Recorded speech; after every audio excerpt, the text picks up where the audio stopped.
알지만 사사기 때 어떤 일이 있었습니까? 사사기 때 레위인 첩에 관한 사건이 마지막 우리 18장, 19장, 20장, 21장에 걸쳐서 이렇게 기록이 되어 있잖아요. 그 레위인 첩의 사건에 보면 결국은 나중에 그 기브아 지역, 기브아 사람들이 베냐민 지파에 속한 지역입니다. 그래서 이 기브아 사람들이 그런 악행을 저질렀다라고 해서 나머지 11개 지파에서 이 기브아 그 불량배들을 우리한테 내놓아라 라고 하는데, 이 베냐민 지파에서 뭐 그래도 자기 지파 사람들이라서 그런지 몰라도 아무튼 그럴 수 없다라고 해서 11개 지파 대 베냐민 지파 이렇게 전쟁을 치릅니다. 뭐 물론 이제 지형지물을 잘 알고 있는 베냐민 지파의 입장에서는 방어를 하는 입장이니까요. 처음에 한 2번까지의 전쟁은 베냐민 지파가 오히려 승리를 거둡니다. 그러나 나중에 하나님께서 유다가 먼저 올라가고 막 해서 하나님이 그 전쟁을 허락하시죠. 결국 나중에 이 11개 지파가 크게 승리를 거두고 베냐민 지파의 모든 남자들이 다 죽고 600명만 살아남았던, 우리 그 내용들을 사사기 마지막쯤에 보았죠. 자, 그렇기 때문에 이 베냐민 지파는 그 당시에 가장 미약한 지파입니다. 가장 작은 지파. 그 가운데 바로 초대 왕이 세워졌다라는 거예요. 그래서 이 사울이 왕으로 세워졌을 때만 하더라도 나름대로는 겸손하게 뭐 그렇게 나아갔던 사람이었고, 또 뭐 우리 사무엘상의 이 내용에 보면 암몬 사람 나하스, 그 사람이 이렇게 이 길르앗 야베스 지역을 점령하려고 뭐 이렇게 괴롭히고 할 때, 그때 사울이 그 소식을 듣게 되면서 그때 성경의 표현이 뭐라고 되어 있습니까? 여호와의 영이 사울에게 임하심에, 이 사울이 성령 충만하여서 하나님의 영으로서 결국 그 암몬 사람 나하스를 물리치고 그 길르앗 야베스를 구원하는 그런 일들이 있었습니다. 그래서 결국은 그 당시에 이 모든 이스라엘의 사람들이 아니 이 사울을 왕으로 세우려고 할 때 반대했던 사람 누구냐? 그 사람 우리한테 이끌어내라. 우리가 다 죽일 거다.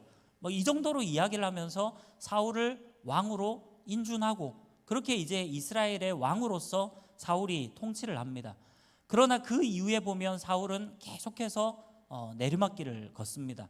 사무엘 선지자가 오지 않았는데 마음이 급하니까 결국은 하나님을 의지한 것이 아니라 자기 자신을 의지하고, 결국 그 백성들이 흩어지는 모습을 보면서 뭐라도 내가 액션을 취해야 되겠다라는 아마 마음을 품었던 것 같아요.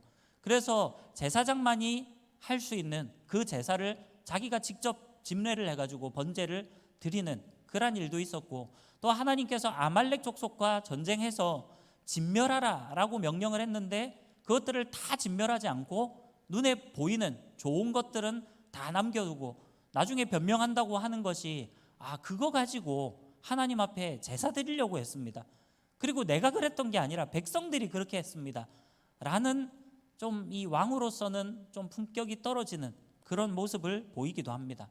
결국 그렇게 했을 때 하나님께서 이 사무엘 선지자에게 내가 사울을 왕으로 세운 것을 후회하노라, 내가 후회한다 라는 표현을 쓰면서, 물론 이건 제가 지난 시간에 뭐 설교를 통해서 뭐 설명을 드렸습니다. 정말로 하나님께서 후회하신다 라는 것보다는 우리의 인간의 그런 언어적인 한계로서 표현할 수 있는 것이 하나님께서 후회하셨다 또는 하나님께서 돌이키셨다 라고밖에 설명할 길이 없는 거예요. 자, 아무튼 사울은 하나님께서 버리기로 작정을 했습니다. 자, 그리고 이제 16장에 가면 오늘 우리가 공과로 다루었던 그 내용에 보면 또 유명한 그러한 사건들이 나오죠.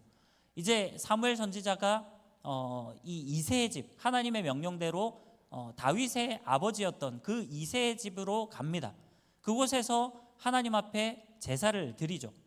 오늘 아마 뭐 공과를 하면서 공과를 다뤘던 우리 조들은 뭐 그 이야기를 좀 나눴는지는 모르겠지만, 하나님께서 이 사무엘이 사울이 나를 아마 죽이려고 할 겁니다. 내가 만약에 다른 누군가에게 기름을 붓는다, 이 기름 붓는다라는 것은 왕으로 세운다라는 거예요.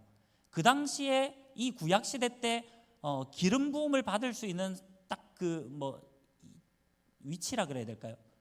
딱 3가지 부류밖에 없어요. 누가 기름 부음을 받습니까? 네, 일단 왕, 그리고 선지자, 그리고 제사장, 네, 요 세 개에 대해서만 기름 부음을 받아요. 근데 어쨌든 이 다윗은 선지자도 아니고 또 뭐 유다 지파이기 때문에 제사장도 아니에요. 그렇다면 어쨌든 이새도 뭐 유다 지파니까요. 이 이새라는 사람의 집에 가서 사무엘이 기름을 붓는다라는 소문이 사울의 귀에 들리면 어떻게 된다라는 거예요. 아마 사울이 나를 죽일 겁니다. 사무엘이 그렇게 좀 두려움을 갖습니다. 그럴 때 하나님께서 네가 하나님께 제사를 드리러 간다라고 이야기하고 가라라고 해요. 자, 이거에 대해서 혹시나 하나님이 거짓말을 조장하시는 분인가? 이렇게 오해하시면 안 됩니다. 하나님은 거짓말을 조장한 게 아니에요. 우리는 항상 비둘기같이 순결해야 되지만 또 뱀같이 지혜로울 줄 알아야 돼요. 자, 그리고 사무엘이 거짓말을 하고 간 건 아니에요. 하나님께서 제사를 드리라고 했고요. 사무엘은 이새 집에 가서 제사를 드렸습니다. 베들레헴에 가서 분명히 번제를 드렸어요. 하나님께 제사를 드립니다. 그리고 그 가운데 이제 이새를 초대한 거예요. 그리고 이새 아들들을 다 불러서 초대를 했습니다. 자, 그래서 우리가 잘 아는 대로 처음 장자였던 엘리압이 먼저 사무엘 앞에 딱 선을 보입니다. 그때 사무엘 선지자의 눈에 이 엘리압이 너무나도 준수하고 잘생기고 용모가 좋은 거예요. 와, 역시 하나님이 나를 이 이새 집으로 보낸 이유가 있구나. 아, 이 사람이다. 아마 사무엘은 그렇게 직감을 했던 것 같아요. 근데 하나님께서 뭐라고 말씀하십니까? 우리 잘 아는 뭐 유명한 구절이지만 그의 키와 용모를 보지 말라.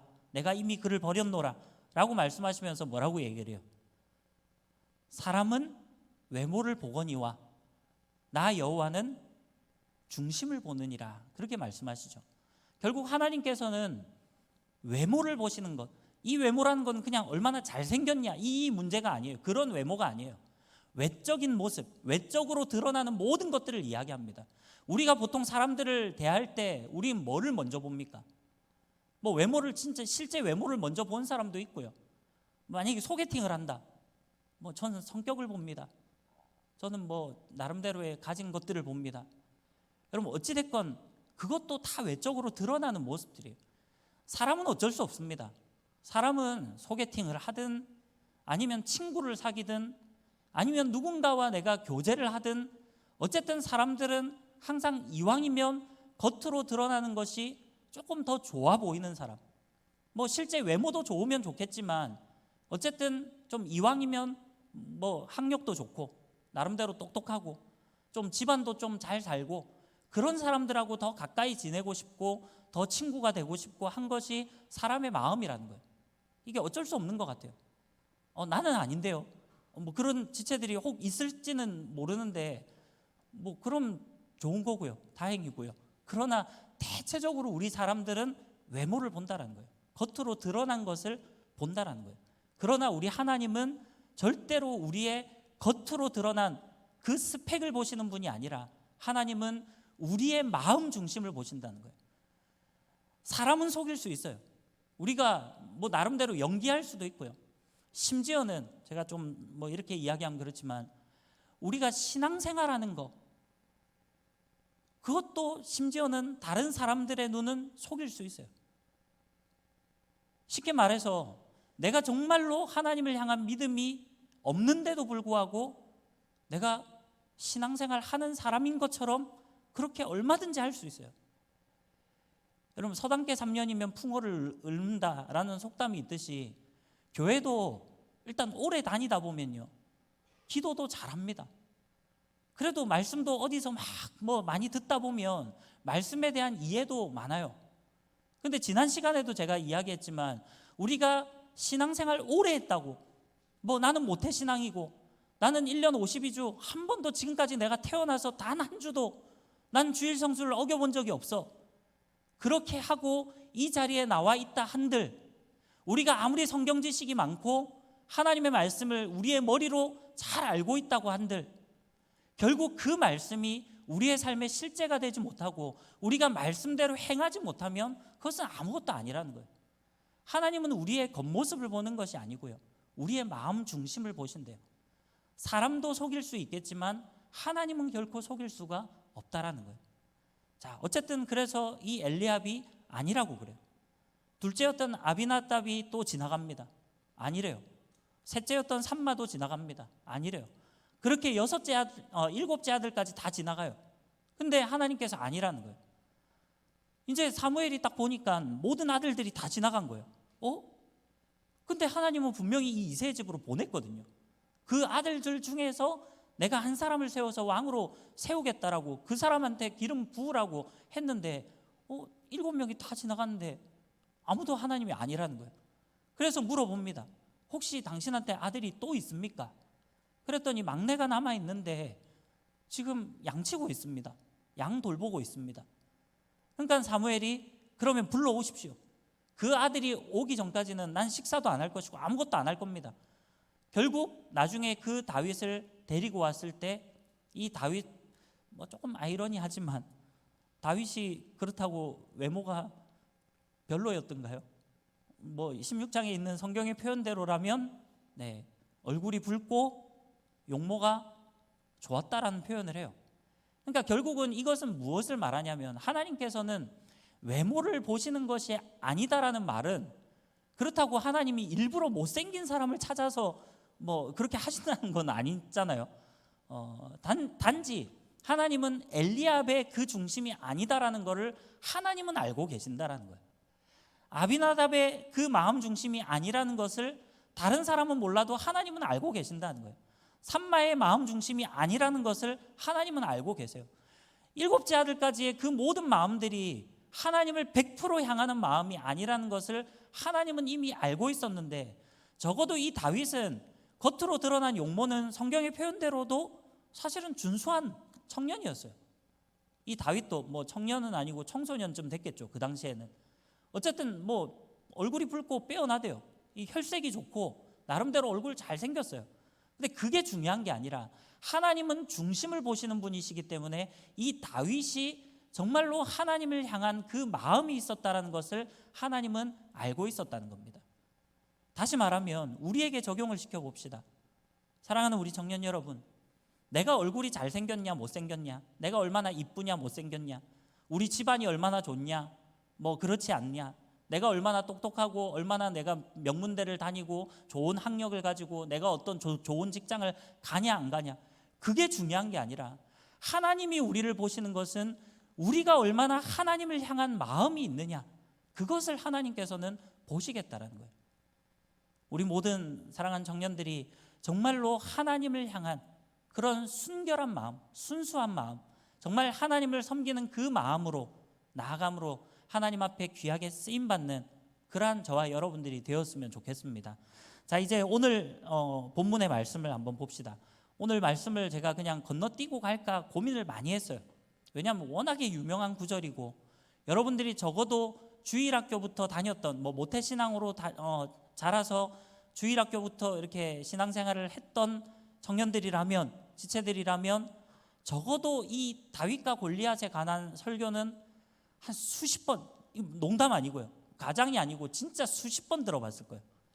아마 매 학년마다 우리 그 그랜드 스토리 생명의 양식 그 초등부 과정 거의 매년마다 다 들어있어요. 이거는 아니면 한 2년에 한 번씩은 들어있어요. 어쨌든 그러니까 이 다윗과 골리앗의 이야기 모르는 사람도 아마 없을 것이고, 또 여러분들이 중등부 고등부 과정 때도 분명히 여러 번 들어봤을 거예요.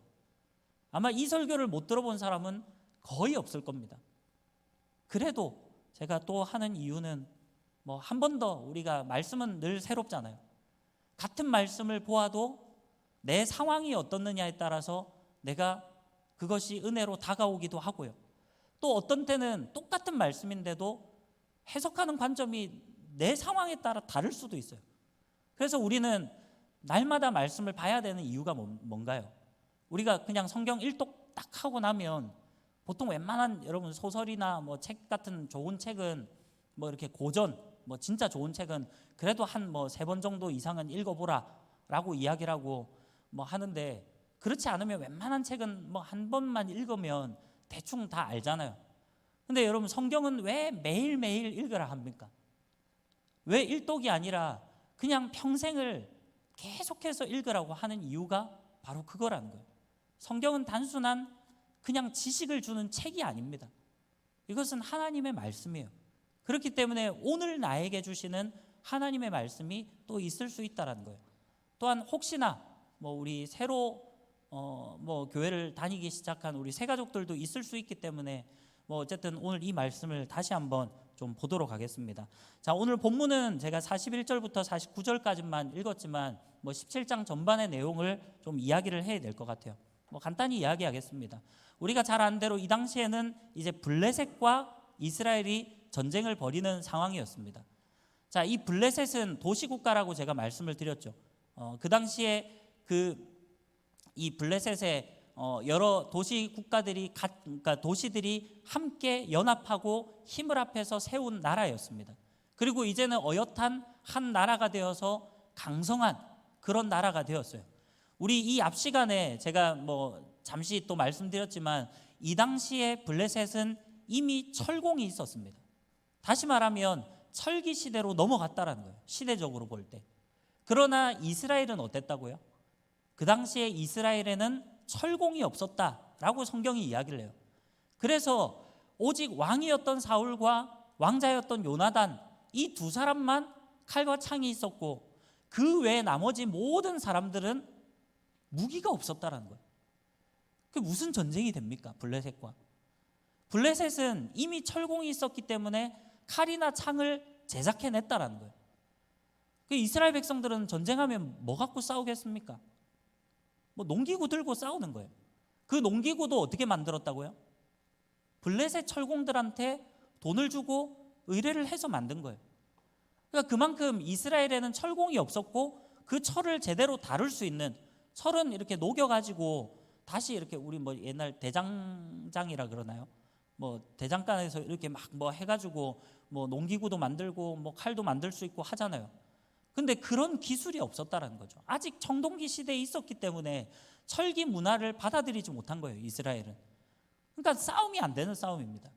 그런데다가 오늘 이 17장으로 넘어오면 이제 이 블레셋에서 싸움을 도두는 장수가 있었는데 그 장수의 이름이 무엇입니까? 바로 우리가 잘 아는 골리앗입니다. 여러분, 이 골리앗에 대한 소개를 한번 보십시오.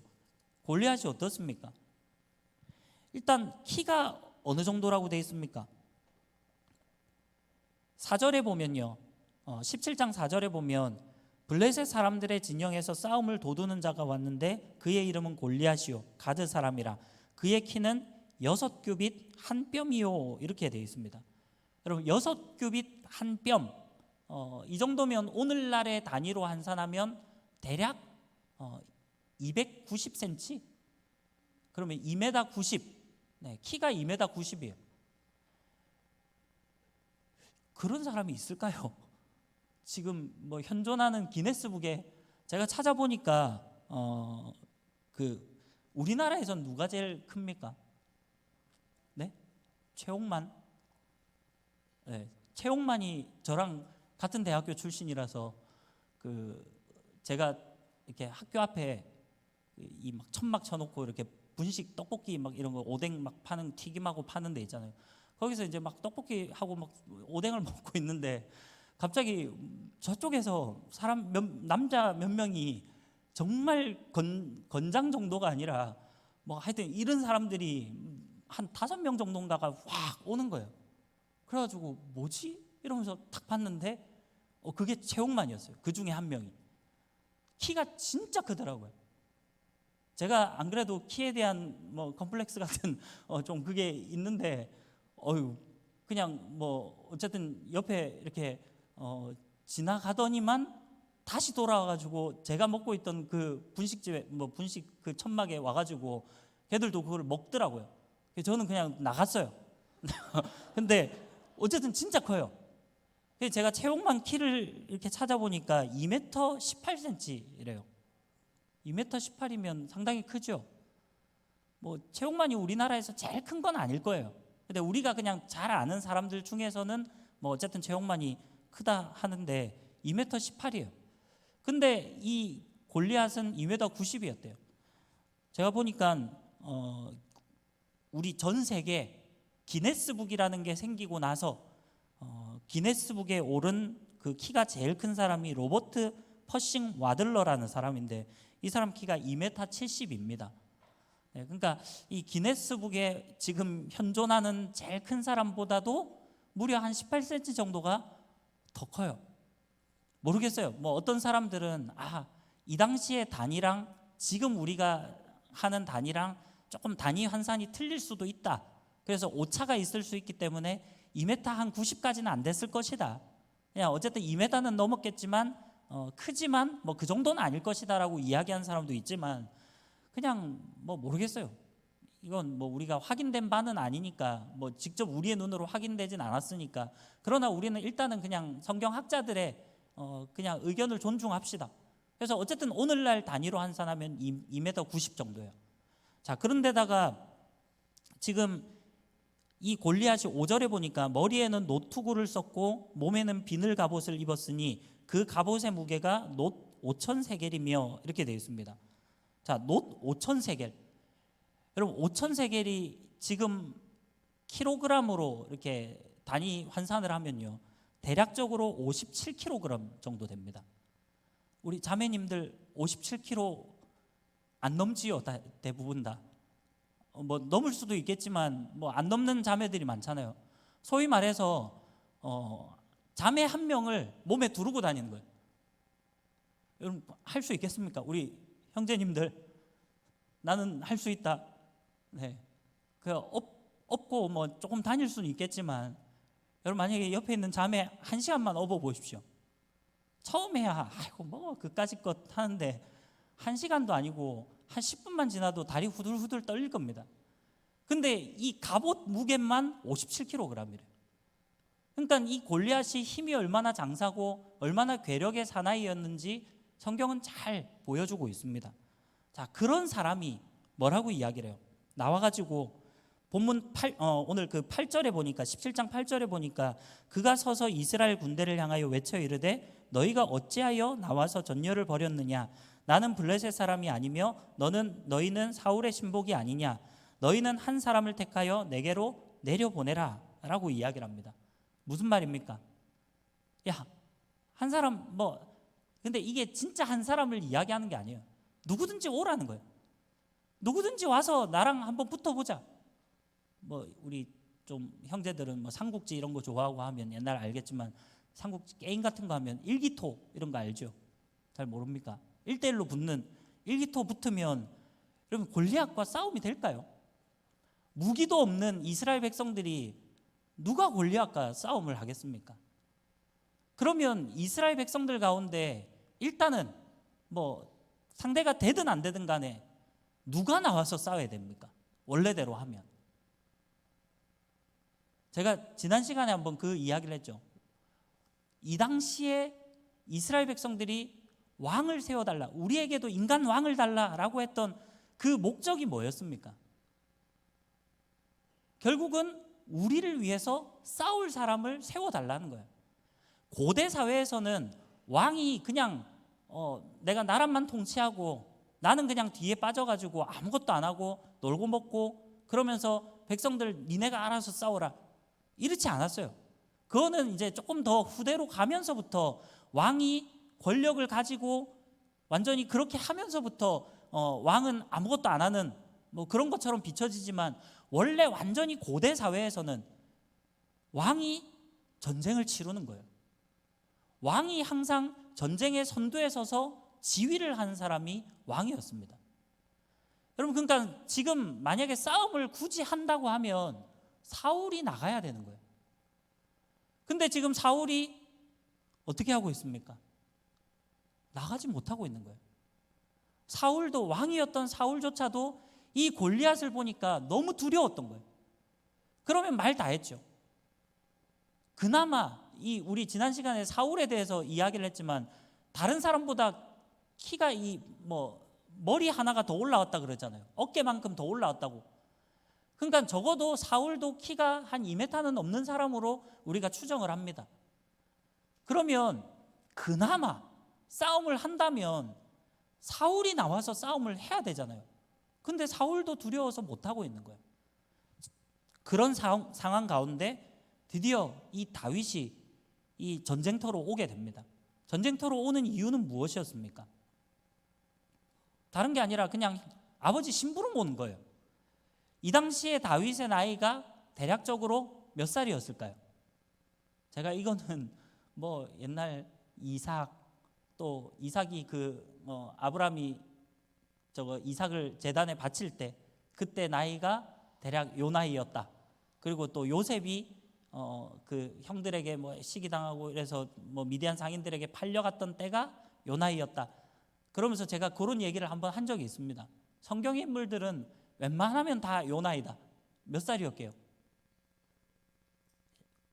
비슷한데 제가 그때 보통 17세로 이야기를 했는데 뭐 물론 1, 2년 틀릴 수는 있어요. 그것도 어차피 신학자들이 추정을 하는 거니까. 근데 어쨌든 대략적으로 이 당시에 다윗의 나이가 한 17세쯤 되었다라고 이야기를 해요. 이 말은 무슨 말입니까?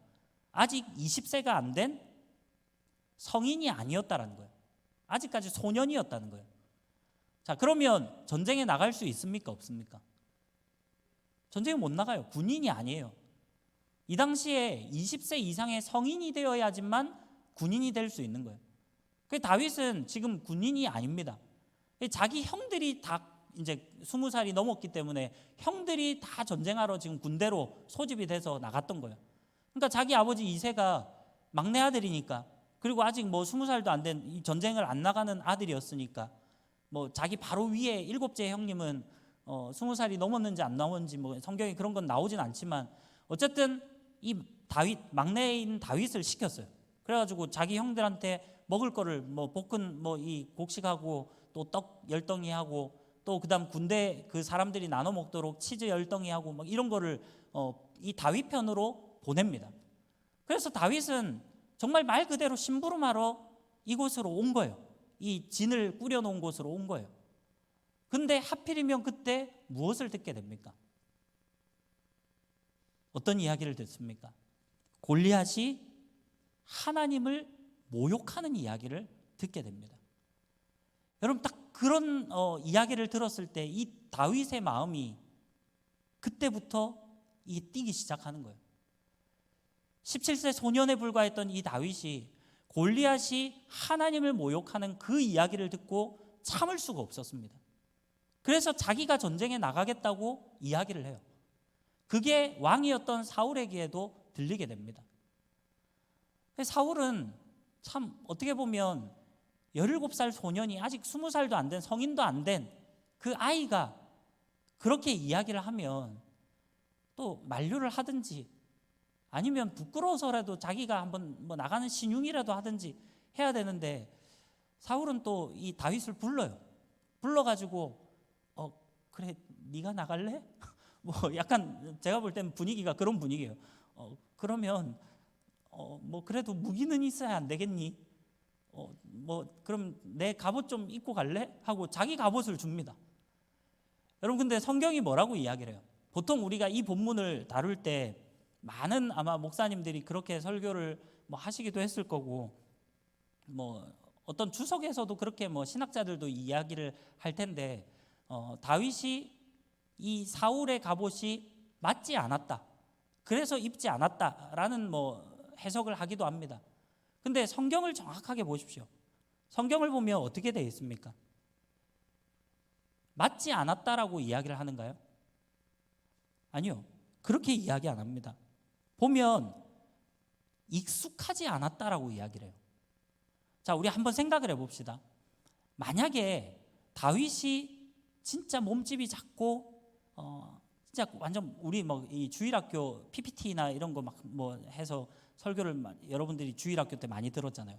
그러면 다윗은 PPT 그림에 항상 어떤 모습으로 등장해요?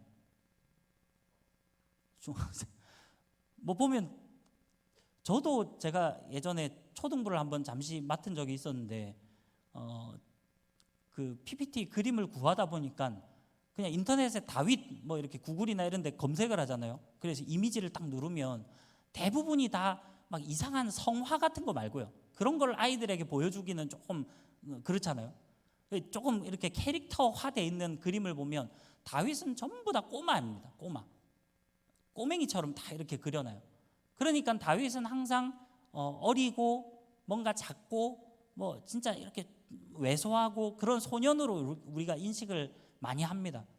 근데 실제로는 그렇지 않았을 가능성이 더 커요. 나름대로 17살이지만 지금 17살이면 뭐 이 만 나이니까 한 18살, 그럼 고2 정도 되면요 어떻습니까? 우리 지금 고등부 2학년 아이들 여러분 뭐 같이 서 있으면 걔들이 우리보다 작은가요? 제가 볼 땐 그렇지 않아요. 저보다 큰 고2짜리들이 더 많습니다.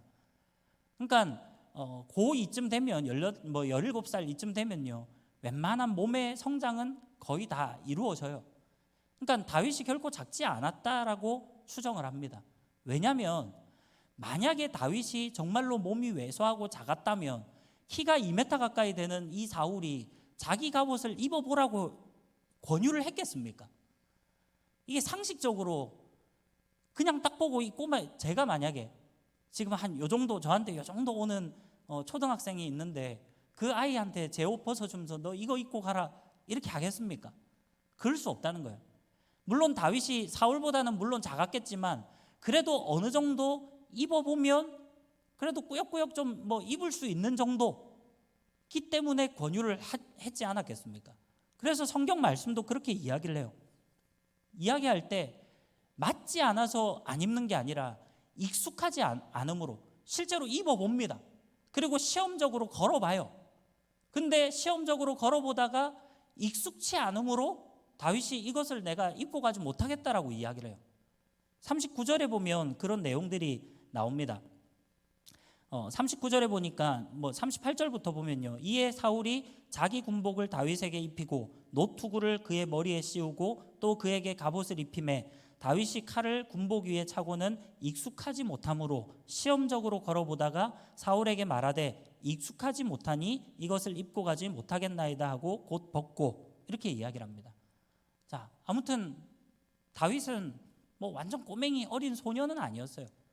나이는 어렸을진 몰라도 연소했지만 그러나 이미 육신적으로는 다윗도 나름대로 싸울 만큼의 그 정도는 됐던 것 같아요. 자, 아무튼 이 다윗이 결국 전쟁에 나갑니다.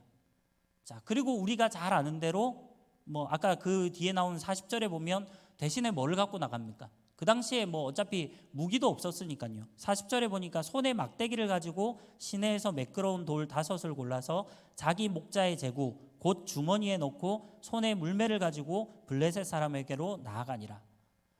그럼 고작 그냥 돌을 한 5개 정도 주워서 갔다는 거예요. 이 목자의 그 주머니 같은 제구 이렇게 뭐 허리춤에 차고 다니는 거 있잖아요. 거기에다가 그냥 돌을 넣고 그러고 나갔다는 거예요. 자, 그리고 나서 우리는 뭐 이미 내용을 잘 아니까요. 자, 전쟁을 치를 때 뭐 전쟁이랄 것도 없고 1대1로 맞붙을 때 어떻게 합니까? 이 골리앗이 다윗이 나온 거를 보고 기가 막히는 거예요. 아니, 지금 나를 모욕하는 거니? 야, 왕이 나와도 모자랄 판국에 지금 이런 꼬마애를 나한테 내보내니? 골리앗이 볼 때는 꼬마애 아니겠습니까? 나이도 어리고. 뭐 지금 니네 뭐 하는 거니? 뭐 하자는 거야? 아마 골리앗은 그렇게 좀 오히려 뭐 기분이 상했던 것 같아요. 자, 그래서 이 골리앗이 한번 본때를 보여줘야 되겠다 생각하고 나름대로 이렇게 뭐 다윗에게 가려고 하는 순간 다윗이 어떻게 해요? 물매를 던져서 하필이면 그게 어디에 박혔다고요?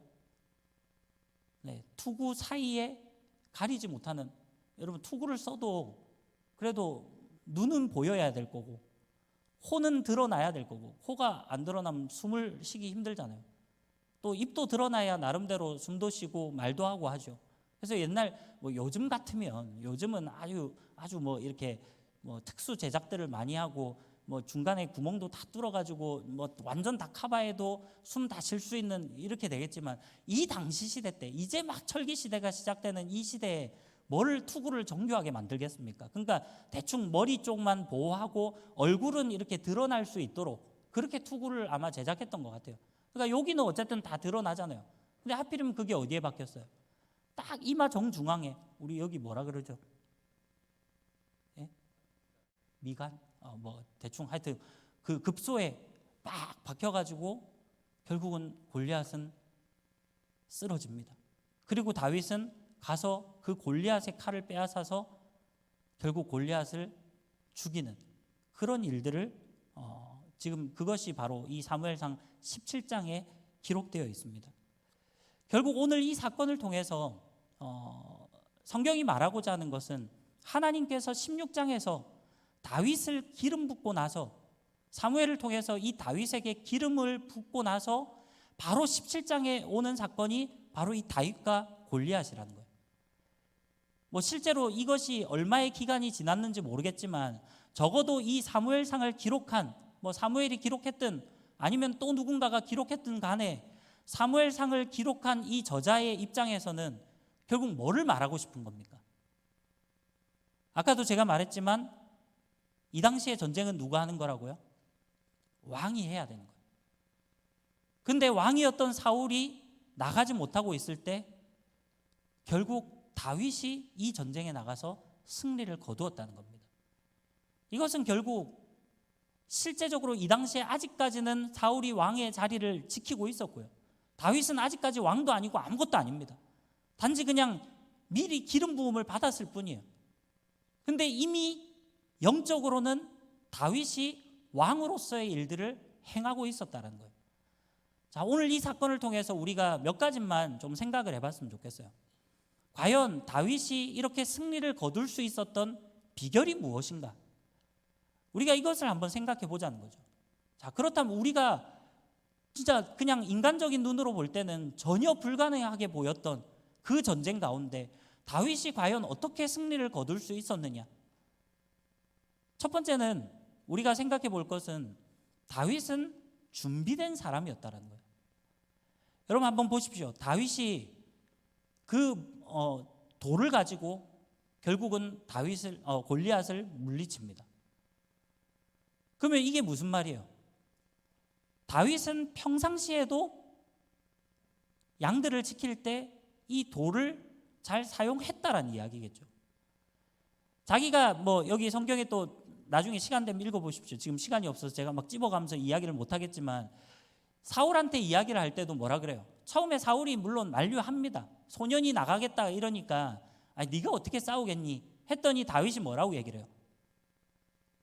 내가 양을 지킬 때 사나운 짐승이나 뭐 곰이나 뭐 그런 맹수들이 공격하고 하면 내가 내 양을 지키기 위해서 그렇게 끝까지 애썼다는 거예요. 자, 이거를 이야기를 하면 다윗은 평상시에도 이 돌 던지는 연습을 수도 없이 했다라는 이야기예요. 여러분 뭐 다윗이 뭐 오늘날의 메이저리그 뭐 우리 류현진 선수만큼의 제구력을 가지고 뭐 있겠습니까? 돌 한 번도 제대로 던져보지도 않았던 그런 다윗이 하필이면 이때 우연히 골리앗의 이마에 정확하게 던질 수 있었겠습니까? 물론 하나님이 하시면 가능하죠. 하나님이 그렇게 하시면 가능합니다. 물론 하나님이 하신 겁니다. 그러나 여러분 이것을 우리가 잘 생각해야 됩니다. 하나님은 적어도 아무 준비가 없는 사람이 아니라 준비되어 있는 사람을 사용하신다는 거예요. 우리가 착각하는 것 중에 하나가 하나님을 의지하면 하나님이 일하신다. 네, 맞는 명제죠. 우리가 적어도 그리스도인이라면 우리가 하나님을 의지하고 나아갈 때 하나님이 일하시는 거예요. 그렇다면 여기서 한 걸음 더 나아가서 하나님이 과연 누구와 일하시겠냐라는 거예요. 그러면 아무 준비도 없고 아무 그렇지 않은 사람을 하나님이 갑자기 기적을 일으키셔서 그렇게 일을 하실까요? 뭐 물론 그럴 수도 있겠지만 그러나 대부분의 경우 우리가 성경의 역사를 보더라도 하나님은 절대로 그냥 아무나 뭐 그냥 길거리 지나가는 사람 아무나 붙잡아서 그렇게 일하셨던 하나님은 적어도 아니에요. 하나님은 무엇인가라도 그 마음 중심에 정말로 하나님을 향한 온전한 믿음을 갖고 있든지 아니면 그 하나님과 동행하면서 자신의 삶을 최선을 다해서 살았든지 아무튼 하나님은 준비된 그릇, 준비된 사람을 쓰시더라는 거예요. 오늘 다윗은 준비되었던 사람이었습니다. 평소에도 자기의 양을 지키기 위해서 계속해서 돌 던지는 연습을 수도 없이 아마 했었을 거예요. 결국 그런 준비가 되었을 때 하나님은 그 다윗의 준비됨을 보시고 이 다윗을 들어서 사용하셨다라는 것으로 우리가 생각해 볼 수 있다는 겁니다. 사랑하는 우리 청년 여러분, 저는 여러분들이 그리스도인으로서, 우리가 기독 청년으로서 하나님 앞에 나아갈 때 이왕이면 정말로 하나님 앞에 잘 준비된, 이 말은 제가 세상 속에서 여러분들이 모두가 엘리트가 되라 이 말을 하는 건 아니에요.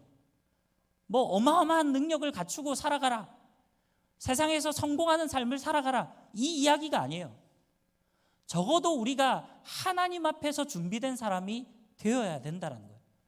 하나님이 나를 부르실 때, 하나님이 나를 쓰시고자 하실 때, 그때 얼마든지 하나님 앞에 주님, 내가 여기 있습니다, 나를 사용해 주십시오, 마치 이사야 선지자가 그렇게 고백했듯이 하나님 앞에 준비되어 있는 그런 사람을 하나님은 사용하신다는 거예요. 아니, 여러분이 입장 바꿔서 생각해 보십시오. 나중에 여러분들이 어떤 회사를 여러분이 운영한다라고, 사장이 되었다라고 생각해 보세요. 똑같은 두 사람이 있는데 어떤 한 사람은 정말로 그 일에 최적화된, 잘 준비된 사람이 있고, 어떤 사람은 그것에 대해서 전혀 준비가 없는 사람이 있다면 여러분이 사장이라면 누구를 쓰겠습니까? 뭐 물론 이게 비유가 될 수는 없겠지만 어쨌든 마찬가지라는 거예요. 하나님은 하나님 앞에 믿음으로 준비된 사람을 반드시 사용하십니다. 따라서 여러분들이 정말로 믿음으로 늘 주님을 바라보면서 주님 앞에 우리의 삶에서 최선을 다하는 삶을 저는 살아갔으면 좋겠어요. 제가 과거에도 뭐 요셉 이야기를 할 때도 그랬지만, 요셉이 뭐 자기가 애굽의 총리가 될 거야 라는 그런 꿈을 가진 적이 없어요. 하나님이 꿈을 꾸게 하셨고, 요셉은 자기가 애굽의 총리가 될 줄도 몰랐어요. 그러나 오늘 나에게 주신 하루의 삶을 정말 허비하지 않고 하나님과 동행하면서 최선을 다하는 삶을 살았습니다. 그렇게 할 때 하나님이 이 요셉을 들어서 사용하시는 거예요. 다윗도 마찬가지입니다. 평상시에도 자기 아버지 이새의 그 양을 돌보기 위해서 정말 그 목자의 마음을 가지고, 하나님의 마음을 가지고 어쩌면 그렇게 준비되었을 때 하나님은 이 준비된 다윗을 사용하신다는 거죠. 또한 우리가 한 가지 더 생각할 것은, 이 다윗은 환경에 얽매이지 않았습니다. 아까도 말씀드렸지만 여러분, 좋은 뭐 나름대로의 갑옷, 뭐 무기를 갖출 수도 있었을 거예요. 그래도 사울이 나름대로 배려를 해줘서 뭐 갑옷이나 이런 것들을 준비해 갈 수 있었잖아요. 그러나 다윗은 그것이 익숙하지 않기 때문에 갖고 가지 않았습니다. 어쩌면 환경적으로 볼 때는 너무나도 열악한 상황이에요. 그 5,000세겔 되는 뭐 57kg이나 되는 그 갑옷을, 튼튼한 갑옷을 입고 그런 칼과 창을 딱 가지고 있는 이 골리앗과 싸움을 하면서 고작 그냥 돌멩이 5개 주워서 손에 물매를 들고 그렇게 나아갔던 다윗이었습니다. 환경적으로 본다면요, 다윗은 아무것도 가지지 못한 사람이에요. 아예 처음부터 싸움이 되지 않는 싸움입니다. 그럼에도 불구하고 다윗은 자신의 환경, 내가 지금 가지고 있는 그것에 얽매이지 않았다는 거예요. 사랑하는 우리 청년 여러분, 정말로 혹 우리의 삶이, 여러분이 가지고 있는 것들이 별로 좋지 않다고 생각합니까? 나는 부잣집에서 태어나지 않았기 때문에, 나는 믿는 부모님 밑에서 태어나지 않았기 때문에, 우리 부모님은 좀 똑똑하셨으면 공부도 좀 잘하시고 그래서 나한테 좋은 좀 머리도 물려주시고 그랬으면 내가 공부 잘했을 텐데. 여러분, 항상 환경 탓을 하면서 그렇게 나아가진 않습니까? 오늘 다윗은 전혀 그런 환경에 얽매이지 않았다는 거예요. 오히려 그 환경을 뛰어넘고 자기가 할 수 있는 영역에서 최선을 다해서 나아갔을 때 하나님께서 이 다윗을 사용하셨다는 사실입니다. 사랑하는 우리 청년 여러분, 정말로 환경에 얽매이지 않는 저와 여러분들이 되었으면 좋겠습니다.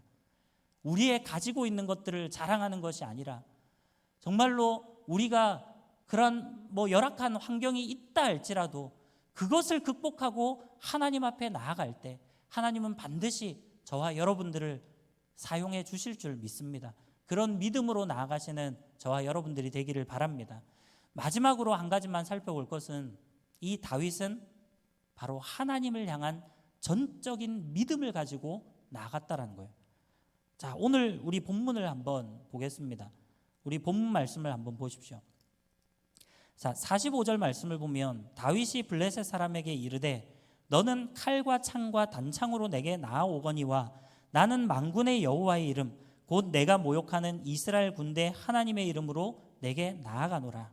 오늘 여호와께서 너를 내 손에 넘기시리니 내가 너를 쳐서 내 목을 베고 블레셋 군대의 시체를 오늘 공중의 새와 땅의 들짐승에게 주어 온 땅으로 이스라엘의 하나님이 계신 줄을 알게 하겠고 또 여호와의 구원하심이 칼과 창에 있지 아니함을 이 무리에게 알게 하리라. 전쟁은 여호와께 속한 것인즉 그가 너희를 우리 손에 넘기시리라. 그렇게 이야기를 합니다.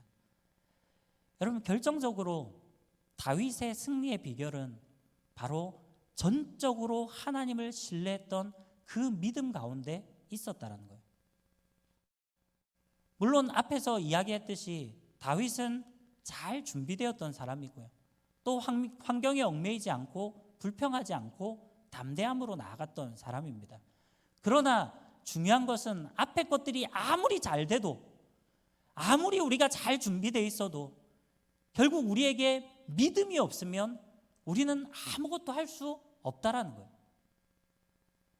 우리가 아무리 잘 갖춰진다 할지라도 하나님을 향한 전적인 신뢰, 전적인 믿음이 없다면 우리는 결국 정말 승리의 삶을 살아갈 수 없다라는 거예요. 오늘 다윗은 정말 그 구원하심이, 이 전쟁이 바로 여호와 하나님께 속해 있다, 나에게 속한 것이 아니라 내가 얼마나 싸움을 잘해서 이것을 이길 수 있느냐, 이 문제가 아니라 바로 내가 최선을 다해서 싸우지만 그 가운데 그 배후에 바로 하나님의 역사하심이 있다라는 사실을 100% 확신함으로 믿고 나아갔다라는 거예요. 그러한 믿음으로 나아갈 때 오늘 하나님께서는 이 다윗을 사용하셔서 불과 17살 정도밖에 안 되는 그런 소년이었지만 이 다윗을 통해서 하나님께서 이스라엘을 구원해 주시는 그러한 놀라운 은혜를 이스라엘 가운데 베풀어 주셨습니다. 사랑하는 우리 갓드림 청년 여러분, 정말로 이러한 믿음이 저와 여러분의 삶에 있었으면 좋겠습니다. 여러분, 어떠한 삶 가운데서든지 우리가 놓치지 말아야 할 것은 바로 하나님을 향한 신뢰와 그 믿음, 정말 하나님을 100% 신뢰하고 믿음으로 나아갈 때 하나님은 바로 그 믿음을 보시고 저와 여러분들을 사용해 주실 것입니다. 그리고 우리에게 승리를 주실 것입니다. 오늘 이 말씀을 우리의 마음속에 새기고 정말로 앞으로 우리의 삶 가운데서 우리가 여러 가지 인생의 우여곡절들을 겪을 거예요. 인생에 분명히 고난이 찾아오고 어려움들이 있습니다. 특히나 요즘 이 시대 우리 청년들이 살아가기에 너무나도 힘든 시대라고 이야기를 해요. 취업도 힘들고요, 결혼도 힘들고요, 학업 생활도 뭐 하여튼 쉽지 않아요. 뭐 옛날 어르신 세대들이 뭐 옛날 이 대학을 다닌다, 뭐 그 당시에는 대학 가면 진짜로 뭐 대학 간 사람들이 많이 없었으니까요. 대학만 가면 마치 모든 인생이 보장된 것처럼, 그래서 옛날 제가 어릴 때만 하더라도 뭐 우리들의 천국 뭐 이런 드라마 보면, 이 캠퍼스 드라마 거기에 보면 대학생들은 저는 늘 대학 가면 다 놀고 먹는 줄 알았습니다. 공부하는 건 드라마에서 보여주지를 않아요. 거의 뭐 맨날 잔디밭에 앉아서 남녀가 같이 모여서 놀고, 뭐 저녁엔 뭐 같이 어디 놀러 다니고 뭐 술 마시고 막 다 즐기는 그런 것들만 나와요. 근데 실제 옛날 어르신들 세대에는 물론 뭐 공부도 다 했겠지만 뭐 조금 더 그게 수월했을는지는 몰라요. 근데 요즘은 어떻습니까? 솔직히 이야기하면 고3 때보다도 여러분 대학생 때가 더 빡시죠. 공감합니까? 요즘 대학생들 취업을 위해서, 좋은 성적을 받기, 좋은 학점을 받기 위해서 고3 때보다도 열심히 공부해요. 그게 지금 시대 아닙니까? 정말 어쩌면 우리 청년들이 살아가기에 너무나도 힘든 시대라고 이야기를 해요. 그러나 오늘 이 말씀처럼 그러한 시대 가운데서도 우리가 하나님을 향한 전적인 믿음을 가지고 신뢰를 가지고 하나님 앞에 우리가 준비된 그러한 삶으로 한 걸음 한 걸음 나아갈 때, 오늘 나에게 주신 이 하루의 삶에서 내가 시간을 그저 허비하고 소비하고 낭비하는 것이 아니라 정말 하나님과 동행하는 삶을 한 걸음 한 걸음 살아갈 때, 그래서 그 믿음의 길을 걸어갈 때 하나님은 반드시 우리에게 승리를 주시고 우리를 귀하게 사용해 주실 것입니다. 오늘 이 믿음이 저와 여러분들의 있기를 간절히 소망합니다. 우리 시간에 함께 찬양 드리며 나아가도록 하겠습니다.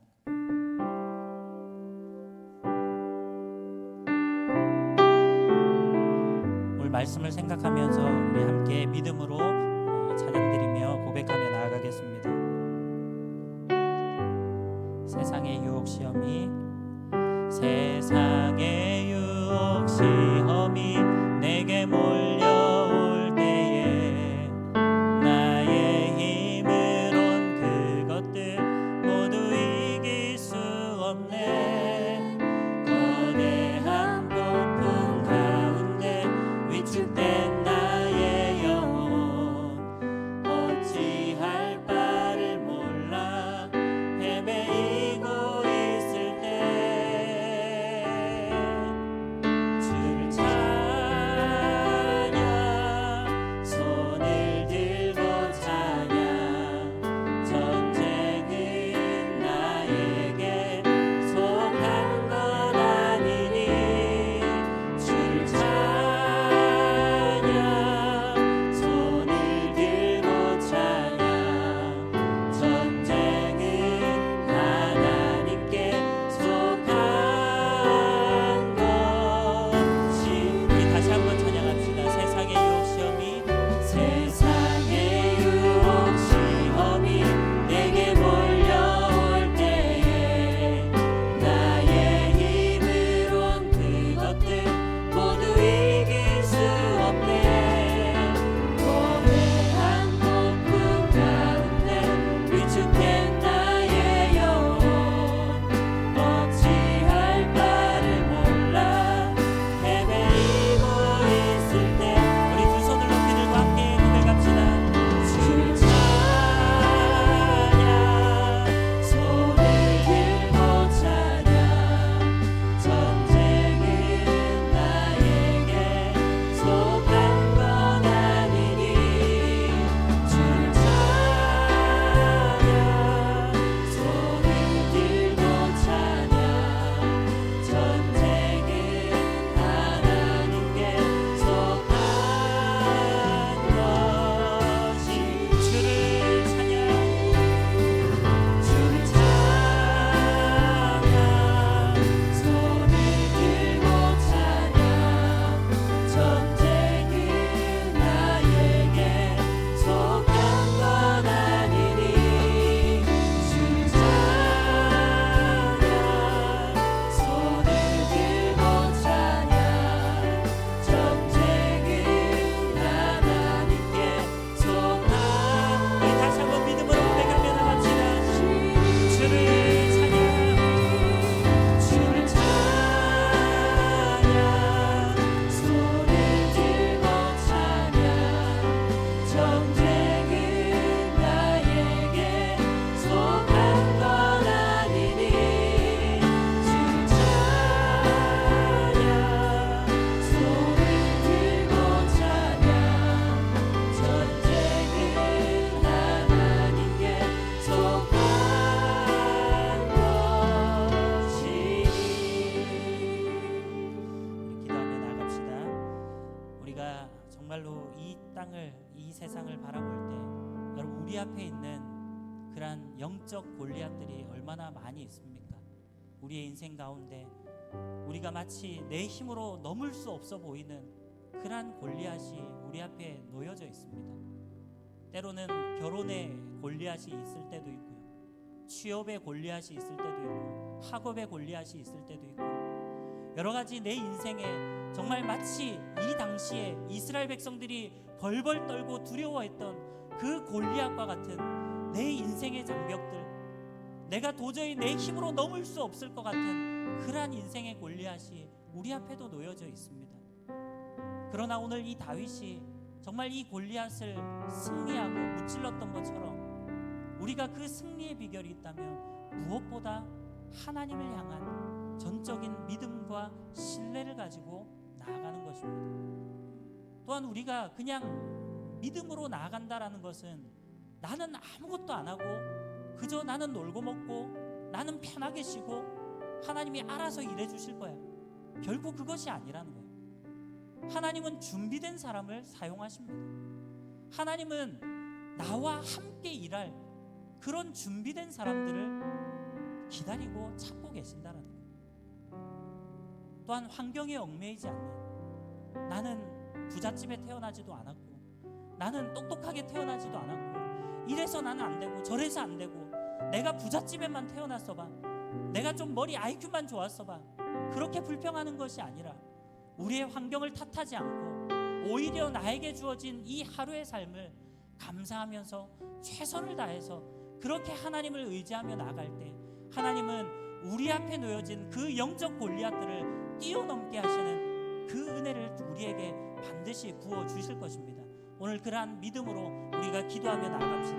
하나님, 나에게 이 골리앗을 뛰어넘을 수 있는, 무찌를 수 있는, 승리할 수 있는 그 믿음을 더하여 주시옵소서. 전적으로 하나님만을 신뢰하며 100% 하나님만을 바라보며 나아갈 수 있도록 나의 인생 가운데 주님 역사하여 주시옵소서. 나에게 주어진 시간들을 그저 하루하루 허비하는 것이 아니라 정말 잘 준비되어져 갈 수 있는 나의 삶이 되게 하여 주시옵소서. 나에게 맡기신 것 최선을 다해서 나아갈 수 있는 내가 되기를 원합니다. 환경을 탓하지 않게 하시고 오늘 하루에 주어진 삶에 감사함으로 나아갈 수 있는 나의 삶이 되게 하여 주시옵소서. 우리 시간에 말씀을 기억하면서 우리 주님의 성원을 함께 부르고 기도하며 나아가도록 하겠습니다. 주여, 아버지 하나님 감사합니다. 하나님께서 우리를 사랑하시고 우리를 하나님의 귀한 자녀로 불러주심을 감사합니다. 하나님, 우리가 이 땅 가운데 하나님을 믿고 살아가지만 그러나 여전히 우리의 삶에 그런 고난이 찾아오고 인생의 여러 가지 어려운 문제들이 있습니다. 하나님, 때로는 내 힘으로 넘을 수 없어 보이는 그런 인생의 문제들도 있습니다. 하나님, 보이지 않는 그런 영적 골리앗이 내 눈앞에 그렇게 놓여져 있을 때는 고백합니다. 아버지 하나님, 그러나 그런 가운데 오늘 다윗이 정말 믿음으로 하나님을 신뢰하였을 때 이 골리앗을 물리치고 승리를 거두었던 것처럼 하나님의 인생 가운데도 하나님의 영적 골리앗을 뛰어넘을 수 있는 믿음을 더하여 주시옵소서.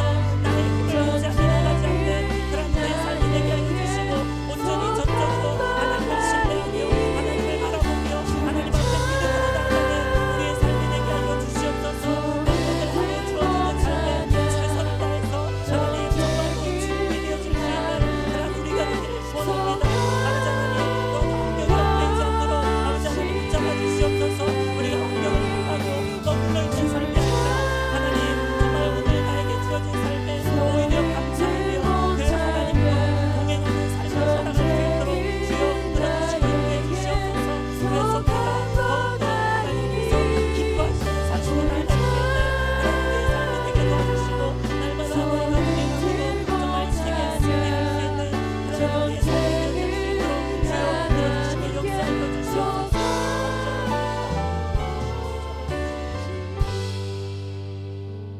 사랑과 은혜가 풍성하신 하나님, 오늘도 우리에게 거룩한 또 이 주일을 허락해 주시고 우리 사랑하는 청년들이 주님 앞에 나와 또 찬양하며 경배하며 예배드릴 수 있는 귀한 은혜 주시니 감사합니다.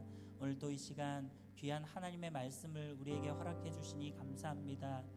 다윗이 정말 하나님만을 신뢰하고 하나님만을 바라보며 나아갈 때 정말 이러한 승리를 거두었던 것을 우리가 바라봅니다. 하나님, 우리의 인생 가운데도 때로는 정말 눈에 보이지 않는 마치 골리앗과 같은 그러한 우리의 인생의 장벽들이 너무나도 많이 있음을 고백합니다. 하나님, 때로는 내 힘을 의지하며 나아갈 때도 있었고 또한 그럼에도 불구하고 정말 그것을 감당하지 못해서 낙심하는 그러한 때도 있었음을 고백합니다. 그러나 오늘 이 다윗이 정말로 하나님만을 의지하며 나아갔을 때 값진 승리를 거두었던 것을 통해서 정말 우리의 삶에서도 앞으로 하나님과 동행하며 하나님만을 의지하며 하나님만을 우리가 신뢰할 수 있는 그러한 믿음을 우리에게 허락하여 주시옵소서. 또한 오늘 하루 우리에게 주어진 이 삶을 정말 허비하는 인생이 되지 않도록 도와주시고, 하나님과 동행하면서 오늘 나에게 주어진 삶에 감사하면서 정말로 하루하루 준비되어져 갈 수 있는, 하나님 앞에 우리가 준비된 삶으로 나아갈 수 있는 그러한 우리가 되게 하여 주시옵소서. 그래서 하나님께서 우리를 사용하시고자 할 때 우리가 언제든지 준비된 마음으로, 주님 내가 여기 있습니다, 나를 사용하여 주십시오, 그렇게 고백하며 믿음으로 나아갈 수 있는 우리 사랑하는 모든 갓드림 청년들 다 되게 하여 주시옵소서. 오늘 이후에 나아가는 모든 시간 가운데도 성령 하나님께서 우리와 동행하여 주시고 날마다 우리의 삶 가운데 승리를 허락해 주실 줄 믿고 감사드리며 살아계신 예수 그리스도의 이름으로 기도하옵나이다.